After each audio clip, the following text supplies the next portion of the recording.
friend, I'm going to show you how to remove the bleach stain on your carpet. Actually today my son threw up in the carpet and unknowingly I used bleach, Lysol and Colorex bleach to clean it, but after the clean the carpet became different color. It's like more yellowish, so it looks different than the original color. So you see the discoloration of the carpet is because of the oxidization or something like this bleach stain is oxidized.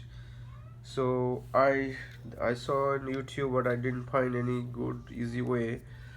People have used a lot of dye, and some people have removed the carpet and cut into that pieces and put a new piece there. But I found the easy way is like you use the crayons. I from my son's color box I found the crayons and I choose this violet color.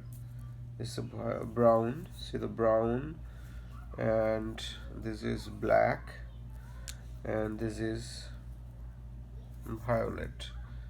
So I'll use this color crayons to match up the color of the carpet. So if you see, these areas are a little bit more different color than this area. This area looks different than this area. This is more white. So I use this brown crayon. It's like wax and just rub there, and you'll see it's going to change the color. It's going to match. So I'll use this brown crayon.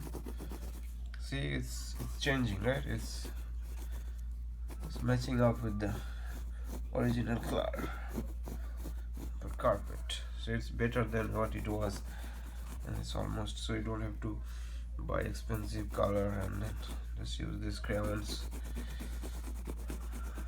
See, it's working. Let's check color. So my wife is now sleeping and I'll do it, so she will not able to figure it out that it was been bleached and stained. So I have to do it very fast before she wakes up. So let me do this. So you just put the black on the brown color and you will see the color differences. It's much better. You have to realize more. I'm just trying to make it more natural look. See, the white is going. I'm using this black now. Black and brown. Use the black and brown color. It's basically remove the discoloration. So here is also here, this area. See, I'm using the brown now.